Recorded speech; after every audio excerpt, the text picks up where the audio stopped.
Warahmatullahi wabarakatuh.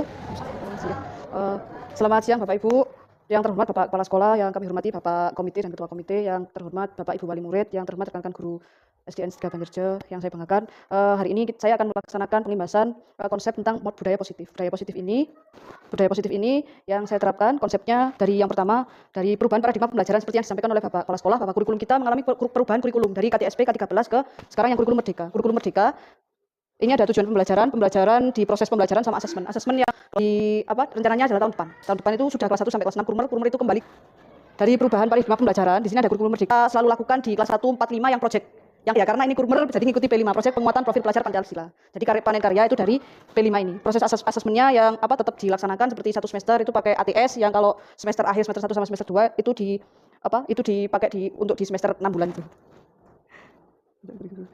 Nah, di sini ada profil pelajar Pancasila yang ada 6, anak-anak sudah ada lagunya. Jadi profil pelajar Pancasila yang pertama, beriman, bertakwa kepada Tuhan Yang Maha Esa dan berakhlak mulia. Yang kedua, berkebinekaan global, bergotong royong, kreatif, bernalar dan mandiri. Jadi keenam ini yang dimaksud di proyek profil pelajar Pancasila, penguatan profil pelajar Pancasila. Konsepnya disiplin positif, motivasi perilaku manusia, kebutuhan dasar, posisi kontrol, sama segitiga restitusi. Di dalam nanti budaya positif itu mencakup 5 ini.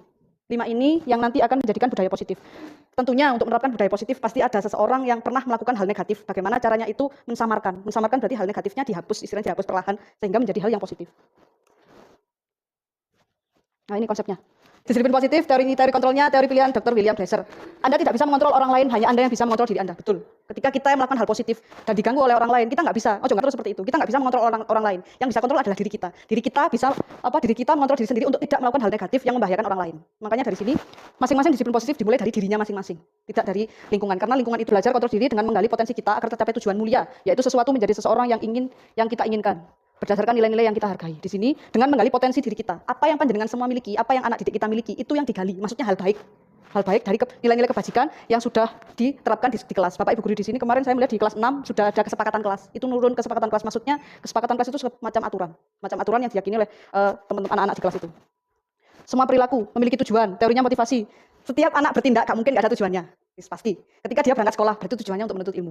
Ketika anak itu mengganggu si A, tujuannya apa? Biar senang, Bu. Nah, dia mencapai kesenangannya dia sendiri dengan mengganggu temannya. Sedangkan teman itu saya nggak mau Bu diganggu lah. Berarti kan nggak nyaman. Jadi antara satu si A dengan si B, satunya memenuhi kebutuhannya kesenangannya dengan mengganggu, satunya tidak mau diganggu. Itu yang mengakibatkan lingkungan yang negatif. Untuk menghindari hukuman, untuk mendapatkan imbalan, untuk menghargai diri sendiri. Jadi di sini yang kedua, menghindari hukuman dan untuk mendapatkan imbalan motivasi eksplisit. Ada seseorang yang gini, aku tak berangkat, saya tak bangun pagi sholat subuh ben dapat sangu akeh lah. Berarti kan dia melakukan hal positif untuk mendapatkan imbalan. Nah, itu motivasi ekstrinsik dari luar. Itu yang menjadi motivasi ekstrinsik. Tapi bagaimana ke motivasi intrinsik? Dia menghargai dirinya sendiri. Yang penting aku ingin belajar, cita-cita tercapai, mengembangkan orang tua lah. Sudah. Berarti dia tidak memerlukan imbalan. Dan dari dirinya sendiri, dia sudah menentukan bahwa dia butuh sebuah menghargai diri sendiri, harga diri. Cara kita yang merubah dari sini, jangan sebagai wali murid, komite pasti mempunyai anak didik kita di sekolah juga seperti itu. Dari anak yang berpikir memperoleh imbalan, bagaimana caranya biar dia tidak memperoleh imbalan sudah menjadi dirinya sendiri untuk mencapai hal yang positif. Nilai-nilai kebajikan yang universal nanti menang, kolaborasi dan konsensus menciptakan pilihan-pilihan baru. Model berpikir menang-menang. Kalau saya seperti imbalan tadi, kalau saya bangun pagi, saya pasti mendapatkan imbalan. Kalau saya bangun pagi, saya akan mendapatkan ini. Tapi dia akan modelnya menang-menang. Saya menang bangun pagi. Tapi ibunya nggak menang kan? Kalau modelnya menang-menang, dia otomatis bangun pagi sendiri tanpa disuruh, tanpa imbalan, dia sudah melakukan bangun pagi. Dan menangnya apa? Ibunya sudah terlatih. Dia sudah menjadi kebiasaan untuk bangun pagi. Makanya nggak perlu ada imbalan.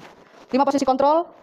Tujuan disiplin positif untuk menjadi orang yang mereka inginkan dan menghargai diri sendiri dengan nilai-nilai yang mereka percaya. Nilai-nilai yang mereka percaya, nilai kebajikan tadi yang sudah diterapkan di masing-masing kelas dari keyakinan kelas. Tidak boleh mengganggu temannya, tidak boleh membuli, tidak boleh mengganggu temannya ketika belajar, memperhatikan Bapak Ibu guru, seperti itu. Sebagai pendidik tujuan kita menciptakan anak-anak yang memiliki disiplin diri sehingga mereka bisa berperilaku dan mengacu pada nilai kebijakan universal dan memiliki motivasi intrinsik lah. Itu tadi. Motivasi intrinsik, motivasi yang dari dalam dirinya, bukan motivasi dari luar. Jadi sesuatu hal yang dilakukan secara positif tidak berdasarkan tuntutan atau dukungan dorongan dari paksaan dari yang luar. Jadi memang murni dari dirinya sendiri. Motivasi untuk menghindari ketidaknyamanan atau hukuman, untuk mendapatkan imbalan atau penghargaan. Nah, yang ketiga ini yang perlu kita tumbuhkan dari anak-anak untuk menjadi orang yang mereka inginkan dan menghargai diri sendiri dengan nilai-nilai yang mereka percaya. Nilai-nilai yang mereka percaya saya tampilkan. Nah, ini peraturan. Contoh penerapannya ketika peraturan selalu mengembalikan buku ke tempatnya, otomatis keyakinan kelasnya memupuk rasa tanggung jawab. Jadi ketika dia sudah meminjam, dia harus dikembalikan ke tempatnya. Dilarang mengganggu orang lain, berarti menghormati orang lain. Hadir di sekolah 15 menit, menghormati orang lain dan berkomitmen. Jadi nanti di sini itu ada lagi teorinya yang hukuman, konsekuensi sama kebutuhan dasar manusia. Seluruh manusia memiliki 5 kebutuhan dasar menurut teorinya di sini. Bertahan hidup, kasih sayang dan rasa diterima. Bertahan hidup, seseorang pasti untuk mempertahankan hidupnya. Contoh kemarin saya menemukan siswa kita, dia bertahan hidup dari gangguan luar, akhirnya menentang. Jadi membela dirinya dengan berkelahi lah istilahnya, dengan kontak fisik. Ada orang yang bertahan hidup dengan cara membela omongan. Jadi membela dirinya sendiri untuk bertahan hidup supaya tidak kena seleksi alam. Seleksi alam artinya dia tergerus oleh lingkungannya. Mohon maaf, biasanya ada anak yang minder. Ada anak yang minder, ada anak yang introvert, itu yang dia kurang bertahan hidup dari lingkungannya. Jadi kegeser dengan sendirinya, nggak bisa serawung kasarnya, nggak bisa serawung ke anak-anak. Kasih sayang dan rasa diterima, kasih sayang dan rasa diterima di suatu kelompok, mereka butuh rasa diterima untuk di kelompok, di kelas terutama. Nggak ada dibully, dia diterima dengan kasih sayang, ya ayo main, ayo ngerjakan ini. Dengan rasa seperti itu, setiap orang butuh penguasaan untuk menguasai. Jadi kadang ada anak yang menyuruh, ayo seperti ini, dia berkuasa. Ayo kita mengerjakan ini, ayo kita berkumpul. Seorang penguasaan seperti diri kita kami, panjenengan Soyo, pasti ada sosok untuk penguasaan. Leo ojo nakal. Nah, seperti itu jenengan sudah menguasai bahwa anak keluarganya jenengan sudah berada di penguasaan panjenengan. Kebebasan, bebas melakukan hal yang panjenengan, menurut anak-anak kita dia senang. Bebas sakarepku dewe. Jadi tapi istilah dalam sini bebas adalah yang tidak mengganggu orang lain atau tidak merugikan orang lain. Kesenangan, fun. Jadi seluruh orang membutuhkan kesenangan untuk menyenangkan dirinya. Ini tercermin dari hubungan personal dari satu orang ke orang lain, dari suatu organisasi untuk mencapai tujuan yang sama. Isi kontrol restitusi yang ini biasanya panjenengan Bapak Ibu guru juga lakukan, memberi hukuman ketika anak salah langsung dihukum. Kamu telat 15 menit, silakan lari keliling lapangan. Padahal terlambat tidak ada hubungannya dengan lari keliling lapangan. Jadi yang dimaksud hukuman di sini pemberi pemaksa dengan hukuman fisik. 2, pembuat merasa bersalah. Si anak tadi diajak ngobrol. Kenapa terlambat? Anu pun nggak ada yang bangunkan dulu. Kan sudah jamnya bangun. Seharusnya sampean bangun, nggak usah menyalahkan yang nggak ada yang bangunkan. Seperti itu. Nanti ada videonya. 3, teman. Kadang saya ke anak-anak itu lebih ke teman gitu. Apa oli, terus ya opo, bagaimana. Nah, terus nanti kalau ini sampean gimana? Jadi dengan teman, jadi ngobrolnya guru atau panjenengan ke anaknya kayak konco nih. Akhirnya dia akan menemukan jalan sendiri seperti itu. Pemantau, jadi diawasi, tapi dengan di sini dia tahu konsekuensinya. Sampean terlambat 15 menit, apa konsekuensinya? Saya nggak boleh ikut pelajaran yang pertama, Bu. Jadi saya harus menunggu di sini ya. Ya sudah. Kalau sampean tahu apa konsekuensinya, ya sudah duduk sini, besok jangan diulangi lagi lah. Seperti itu, anaknya sudah tahu konsekuensi dari terlambat masuk kelas tadi apa. Manajer ini yang diharapkan dia duduk. Jadi nanti manajer ini ada segitiga restitusi yang itu kita nanti memvalidasi kesalahan. Jadi ditanyakan kesalahannya, mengapa melakukan kesalahan itu, lalu dampaknya apa dan bagaimana cara memperbaikinya. Nah, itu dikomunikasikan ke anak-anak. Tapi contoh pertanyaan, nah ini di sini saya kecewa sekali dengan kamu lah. Kayak pembuat si anak yang salah tadi merasa bersalah karena apa? Dia mengecewakan. Kamu tidak pernah benar melakukannya, penghukum. Makanya kamu saya hukum seperti ini. Nah, dilanjutkan seperti kata-kata seperti itu. Ayolah, lakukan demi Bapak Ibu. Ayo sampean aja telat demi Bapak Ibu. Kalau terlambat nanti kasihan teman-temannya. Nah, kata-kata yang seperti ini yang digunakan untuk menjadi teman, pemantau, dan manajer. Apakah kamu mau mendapat stiker bintang hari ini? Ketika dia menjadi terlambat, kita akan dikomunikasikan seperti ini. Apakah kamu mau mendapatkan stiker bintang hari ini gitu? Bagaimana kamu bisa menyelesaikan masalah inilah? Ini yang di akhir di manajer menyelesaikan masalah ini. Jadi kita Bapak Ibu guru sebagai mediasi untuk mengantarkan anak menuju menyelesaikan masalahnya sendiri. Nah, ini yang saya maksud segitiga restitusi. Validasi tindakan yang salah. Kamu tentunya punya alasan mengapa melakukan itu. Jangan tanyakan ke siswa ketika dia melakukan kesalahan. Apa oleh kok melakukan seperti itu? Adakah cara yang lebih efektif untuk mendapatkan yang kamu butuhkan? Kemarin ada yang pembulian itu, mohon maaf ya ibunya Gilang. Jadi berhubungan anak rame, berhubungan ada kasus, bukan kasus nggih. Berhubungan ada permasalahan di anak-anak, jadi saya buat konten. Karena itu tugas. Jadi saya tanyakan seperti ini, kenapa melakukan hal seperti itu? Ya senang Bu, mengganggu. Kan sama yang senang gitu. Terus anak temannya, ya enggak apa-apa Bu. Lah seperti itu. Polosnya anak-anak kita seperti itu. Adakah cara yang lebih efektif untuk mendapatkan apa yang kamu butuhkan? Saya tanyakan, ada enggak caranya? Ada Bu, apa? Ya dibilangi baik-baik supaya Aisyah Gian mau duduk sama Agis gitu. Lah iya, wis enggak usah menendang. Iya Bu, bisa kan bilangin baik-baik? Bisa. Terus kenapa enggak bilang baik-baik? Ya senyum aja. Terus keyakinan kelas apa yang telah ini menstabilkan identitas?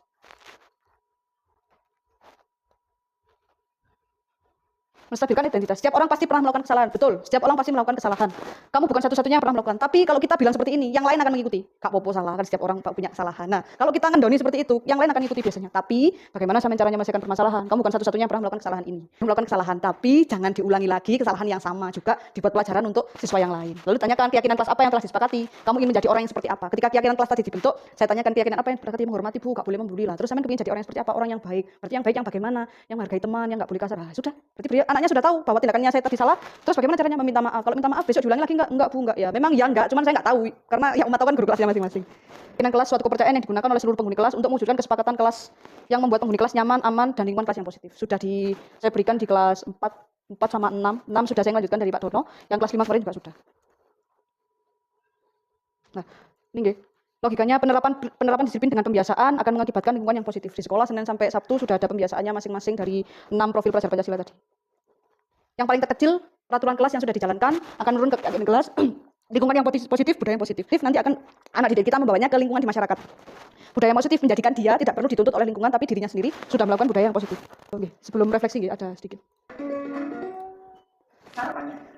Di sini nanti ada kasus yang kesalahannya satu kesalahan tapi diulang, videonya diulang, tapi dengan penyelesaian yang berbeda.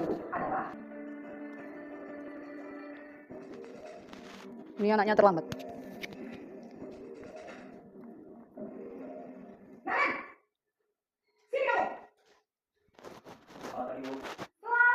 Lebih gimana ini? Kamu deh, pasti terlambat.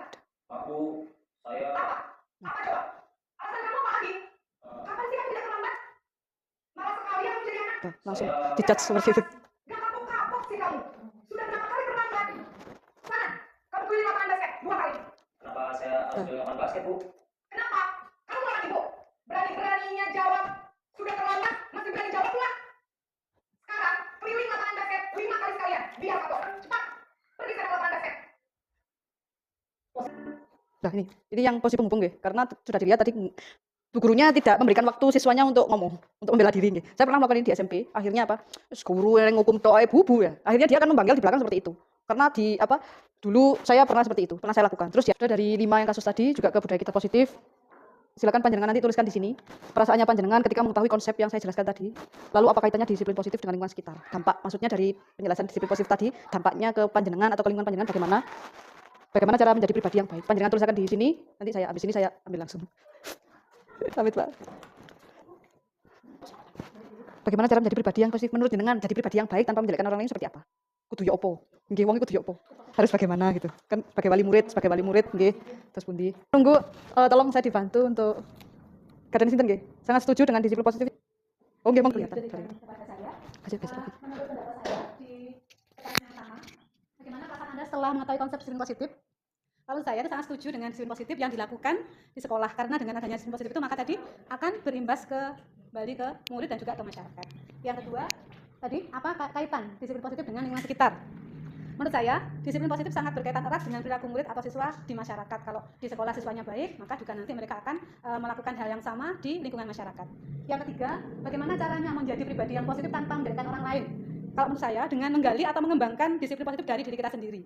Tanpa melihat atau mengamati orang lain, yang penting kita berbuat baik dari diri kita sendiri. Perkara orang lain melakukan atau tidak, kita menutup mata. Jadi yang penting kita dari pribadi kita sendiri. Itu menurut saya. Terima kasih atas waktunya. Ya, terima kasih Bu Ed. Oke, Pak Samsul ya?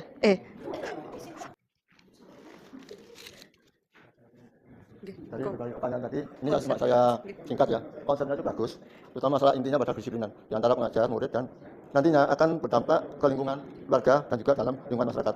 Kemudian harus ada implementasi. Itu yang sering sering nggak terjadi. Ada implementasi untuk pelaksanaan dari kegiatan tadi. Hanya harus ada, kalau dalam implementasi pada murid, guru dan orang tua murid itu terutama yang harus dijalankan. Nanti biasanya di masyarakat, kalau agak ada implementasi, nanti diulang-ulang terus. Nanti harus ada teguran dari orang tua murid, dari murid itu sendiri, dari orang tua juga dari dewan guru. Ini harapan. Biasanya kalau anak-anak itu, saya mengalami sendiri di kegiatan anak saya kan mondok sering, kan disiplinnya agak tinggi. Biasanya saya sering ke rata-rata memang bangunnya kalau di rumah itu siang, itu harus kita tegur. Jadi dari kebiasaan itu harus ada orang mendidik lah gitu. Terima kasih. Kesimpulannya dari Bapak komite tadi.